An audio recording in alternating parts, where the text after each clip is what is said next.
और सऊदी अरब का आरोप है कि यूएई की मदद से ही एसटीटी के कट्टरपंथी न सिर्फ यमन बल्कि सऊदी अरब में भी खून खराबा करते रहते हैं और इसी वजह से सऊदी अरब ने उनके हथियारों की खेप को निशाना बना दिया।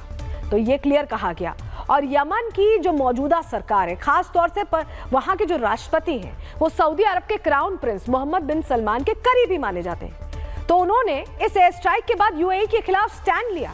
यमन के राष्ट्रपति की काउंसिल ने यूएई से रक्षा समझौता ही रद्द कर दिया और 24 घंटे के अंदर यूएई की सेना को यमन से बाहर जाने का आदेश भी सुना दिया। सीधे सीधे उनकी तरफ से यह कह दिया गया कि आप देश से बाहर जाइए। 24 hours passed without any movement. I can't foresee any peaceful solution to this, and I would expect the coalition to support the presidential council on this, and I don't know how, but it has to be within the next few days. खाड़ी के इन दो बड़े मुस्लिम देशों के बीच असल में Yemen के मुद्दे पर ही लड़ाई छिड़ी।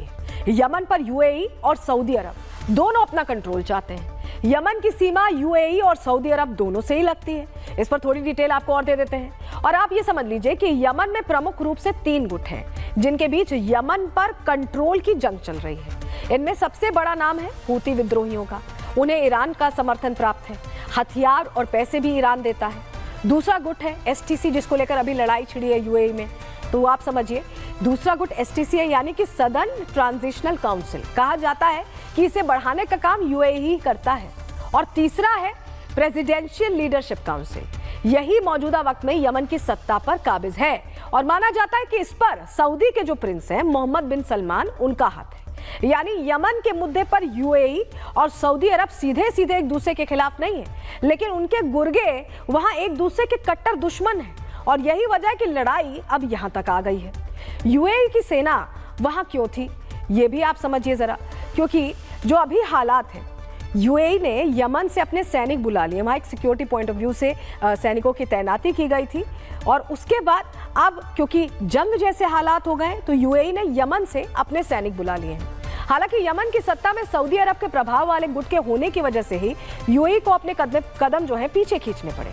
सालों पहले यमन में शांति स्थापित करने के लिए यूएई ने अपने कुछ सैनिक यमन में तैनात किए थे। हालांकि उनमें ज्यादातर सैनिकों को यूएई वापस ले चुका था, लेकिन इस तनाव के बाद यमन ने यूएई को 2 टूक कह दिया और ये सीधा कहा कि सैनिक यमन की जमीन पर अब नहीं होने चाहिए, जिसके बाद यूएई ने अपने सैनिकों को वापस बुलाना शुरू कर दिया है। उन्हें वापस बुलाया जा रहा है।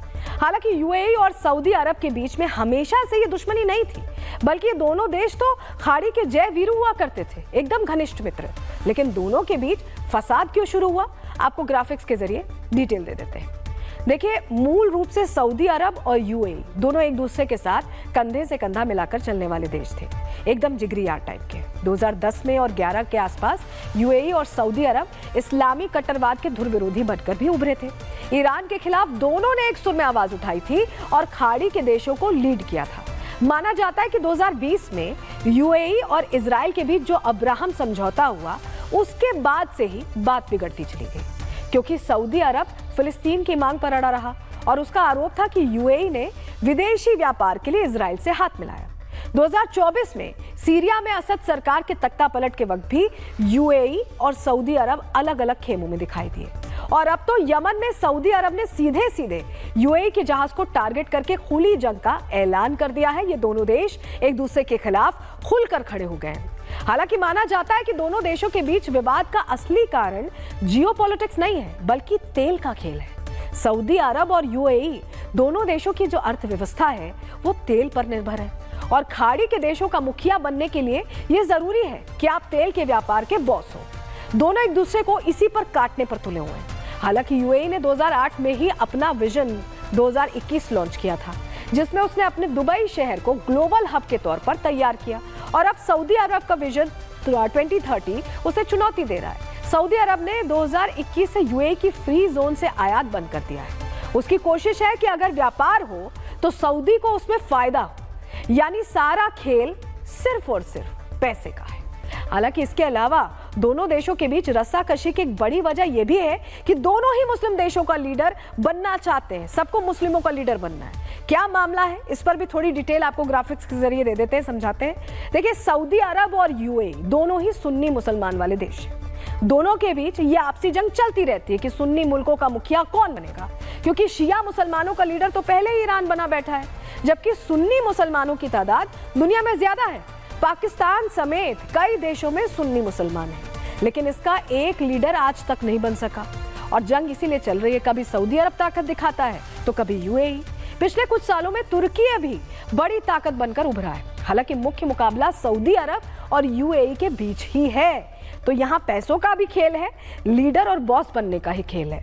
और दोनों ही मुल्क ये जानते हैं कि सुन्नी मुसलमानों का लीडर बनने के लिए या तो तेल चाहिए या तो कट्टरवाद चाहिए। हालांकि यूएई वो मुल्क है जो अपनी छवि के लिए धार्मिक कट्टरवाद की आलोचना करता है, लेकिन दूसरे देशों में कट्टरपंथ को बढ़ावा भी देता है।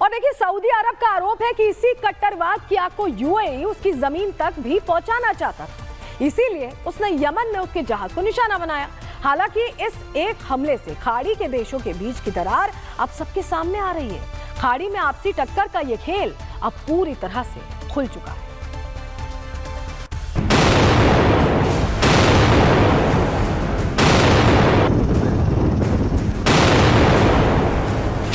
खाड़ी के वो देश जो कभी जिगरी दोस्त हुआ करते थे, आज जानी दुश्मन बन बैठे हैं। साल के आखिरी हफ्ते में मुस्लिम देशों के बीच नई जंग की शुरुआत हो चुकी है।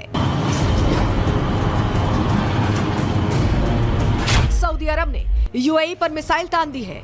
यमन की जमीन सऊदी के प्रकोप से जल रही है। समंदर में आग लग गई है। सऊदी अरब ने यूएई से खूब दोस्ती निभाई, लेकिन अब वो दुश्मनी पर उतर आया है।